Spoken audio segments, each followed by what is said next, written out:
नमस्कार. आज आपण गुरुबदलाविषयी माहिती घेऊयात. दिनांक 14 मे 2025 रोजी गुरु हा वृषभ राशीतून मिथुन राशीत प्रवेश करत आहे. पाहुयात प्रत्येक राशीला हा गुरु काय फळ देईल. पहिलं आपण घेऊयात आता मिथुन लग्न, कारण त्यांच्या लग्नातच गुरु येतोय, म्हणजे पहिल्या घरातच गुरु येतोय. त्यामुळे हे अतिशय इम्पॉर्टंट ट्रान्झिशन असणार आहे त्यांच्यासाठी. हे लोक असं हलकं काही पसंत करत नाहीत. त्यांना इन डेप्थ सगळं पाहिजे असतं. त्यांची कमिटमेंट ही लॉंग टर्मची असते. आणि गुरु जेव्हा लग्नात येतो तेव्हा ओव्हरऑल पर्सनॅलिटी तो चेंज करतो. इम्पॉर्टन्स वाढवतो आपला. ऑफिसमध्ये कोणीतरी एखादं सिनियर असेल तर त्यांचं एखादं वाक्य आपलं कसं लाईफ चेंज करतं, तसं तुमच्या बाबतीत काहीसं होऊ शकतं. त्यामुळे तुम्ही त्याकडे लक्ष द्या आणि तुमचे बोलणं पण खरं होतं. इंट्युशन्स वाढतात. तुम्हाला कळतं की थोडंसं पुढं काय होणार आहे. फक्त हे सगळं म्हणजे तुम्हाला ऍक्च्युली पहिला मिथुन राशीतच गुरु येतोय, त्यामुळे मिथुन राशीच्या लोकांनी हंबल राहायला शिका, थोडं पोलाइट राहायला शिका. कारण हा मिडास टच प्रमाणे गुरु तुम्हाला फळं देईल, पण त्याच्यामध्ये अहंभाव आणू नका. कुणाला हेल्प करावीशी तुम्हाला वाटत असेल तर ती सुद्धा तुम्ही कंट्रोलमध्ये राहूनच करा. प्रॅक्टिकॅलिटी बघून हेल्प करा. कारण जेवढं तुम्ही तुमचं हे लिमिट असतं द्यायचं, पण घेणाऱ्याचं हे लिमिट नसतं. त्यामुळे तुमची एनर्जी एक्झॉस्ट होते, पण घेणारा काही दमत नाही. त्यामुळे तुम्ही त्याकडे लक्ष ठेवा. कुणालाही हेल्प करायची असेल तर प्रॅक्टिकॅलिटी आणि एन्थुझियाझम याच्यामध्ये थोडा फरक आहे, हे लक्षात घ्या. तसा पण शनी तुमचा 10वा असल्यामुळे तो कंट्रोलमध्ये ठेवेल तुम्हाला. आणि याच्यावर उपाय म्हणजे तुम्ही शनीच्या मंदिरात जाऊ शकता, शनिवारी फास्टिंग करू शकता. त्यामुळे तुम्ही त्याकडे लक्ष द्या. आणि दुसरा समजा तुमच्याकडे काही त्रास घेऊन आला तर ते सॉल्व्ह करणं तुमची रिस्पॉन्सिबिलिटी नाहीये, पण फक्त त्याला योग्य मार्ग दाखवणं किंवा तो ते डिझर्व करतो की नाही हे तुम्ही बघू शकता. आता हे झालं मिथुन राशी संबंधीचं. आता वृषभ राशीचं बघूया आपण.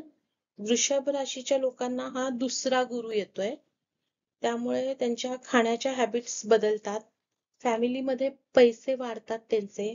फॅमिलीमध्ये मान सन्मान वाढतो. तुमच्याकडे पैसे येतील, पण दुसऱ्या कुणाचे येतील तर काळजी घ्या की कुणाचेही पैसे बुडवू नका. ज्यांनी तुमच्याकडे समजा पैसे कोणी ठेवायला दिले आहेत तर त्याचे पैसे परत करून टाका. त्यामुळे तसं तुम्ही त्याचं ऋण ठेवू नका. ओव्हर स्पेंडिंग जास्त करू नका. आणि तुमचा उपाय म्हणजे गुरुवारी मंदिरात जाऊन तुम्ही डोनेशन्स करू शकता. त्याच्यानंतर मेष राशीचं आपण बघूया. मेष राशीचं गुरु तिसरा येतोय. त्यामुळे तुम्ही काहीतरी असं नवीन पद्धतीने नवीन रिलिजन मध्ये नवीन नवीन गोष्टी शिकाल. नवीन आरती, मंत्र, पूजा पद्धती एखादं तुम्ही स्वतः शिकू शकाल. तुमच्या आध्यात्मिक प्रगतीमध्ये वाढ होईल. सबकॉन्शियस माइंड तिसरं घर हे रिप्रेझेंट करतं. त्यामुळे तिथे तुमची चांगली प्रगती होईल. त्याच्यानंतर वैवाहिक जीवनात तुम्हाला जोडीदाराशी चांगले संबंध बनतील. आध्यात्मिक प्रगती होईल आणि इन्कमचे स्रोत वाढतील तुमचे. हे झालं मेष राशीचं. आता आपण बघणार आहोत मीन राशीचं. मीन राशीला गुरु चौथा येतोय. तर गुरु हा चौथा म्हणजे इंटरनल पीस देतो. तुम्हाला असं खूप समाधानी वाटतं. म्हणजे घर, गाडी, तुमचं काही स्वप्न असेल तर ते अर्थात ते होतच होतं या काळात. पण तुम्ही आता तुमचे इमोशन्स खूप डिप्रेस झालेले असतात. त्यामुळे तुम्ही कोणीतरी नवीन व्यक्ती तुम्हाला भेटू शकतो जो तुमचं लाईफ पूर्णपणे चेंज करेल. त्याच्यानंतर तुम्ही फालतू लोकांना कट ऑफ करून टाकाल. त्यामुळे तुम्हाला इंटरनल पीस मिळेल आणि बाकी गाडी, बंगला, करिअर मध्ये तुमचं चांगलंच आहे. त्यामुळे त्याच्याबद्दल काही प्रश्नच येत नाही. त्याच्यानंतर कुंभ राशीसाठी गुरु हा 5वा येतोय. त्यामुळे 5वा गुरु तर काय राजाच बनवतो. मुलांच्या दृष्टीने चांगला आहे. काम करताना इमोशन्सला जास्त महत्त्व देऊ नका. लॉंग टर्म कुठला निर्णय असेल, कुठला महत्त्वाचा निर्णय असेल, तुम्ही घेऊ शकता. नंतर हे 5वं घर हे मंत्राचं आहे, त्यामुळे तुम्ही कुठलाही मंत्र म्हणू शकता. हे 5व्या घरातलं गुरुचं ट्रान्झिट हे खूपच चांगलं मानलं जातं. त्यामुळे इथे तुम्ही जेव्हा गुरु येतो, तेव्हा काहीतरी चांगली कामं करून तुम्ही पुण्य अक्युमुलेट करू शकता.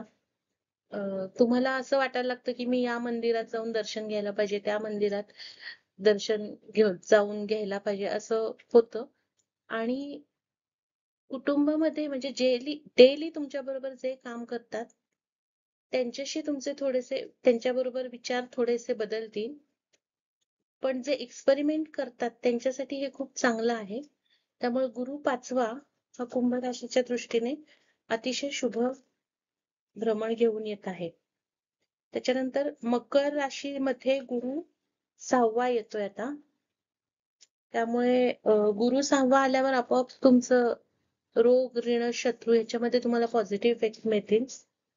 फक्त फिजिकल तुमचे काही सिम्पटम्स असतील, लिव्हर, बॅकबोन आणि कानाशी रिलेटेड त्याचे प्रॉब्लेम्स थोडेसे वाढू शकतील तुमचे. त्यामुळे तिकडे तुम्ही लक्ष द्या. त्याच्यानंतर धनुराशीला गुरु हा सप्तमात येतोय मिथुनेचा. तर तुमचं काही खूप दिवसांपासून लग्न ठरत नसेल किंवा बिझनेस डील ठरत नसेल किंवा कुठलंही महत्वाचं काम लग्नासंबंधी होत नसेल तर ते आता पूर्ण होईल. त्या संबंधी तुम्हाला पॉझिटिव्ह रिझल्ट मिळतील. त्याच्यासाठी एक उपाय म्हणजे की तुम्ही भगवान शंकराची पूजा केली पाहिजे आणि शिवसहस्त्रनाम म्हणायला पाहिजे. त्याच्यानंतर वृश्चिक राशीसाठी गुरु हा 8वा येतोय. शक्यतो 8वा गुरु हा थोडा कष्टदायक मानला जातो फिजिकल साठी आणि हेल्थ साठी पण. आणि 8वा गुरु हा सडन चेंजेस दाखवतो, ट्रान्सफॉर्मेशन दाखवतो. तुमचं विचार करण्याचा पद्धत थोडीशी बदलेल. त्यामुळे तुम्ही थोडंसं त्या बाबतीत सावधान राहा. आणि तुम्ही थोडंसं समजा आता ज्योतिषाचा अभ्यास करत असाल किंवा अजून कुठला अभ्यास करत असाल तर त्याच्याबद्दल तुमचं चांगलं होईल प्रगती. आता आपण बघणार आहोत तूळ राशीत गुरु हा 9वा येतोय. त्यामुळे तूळ राशीसाठी अतिशय चांगला आहे.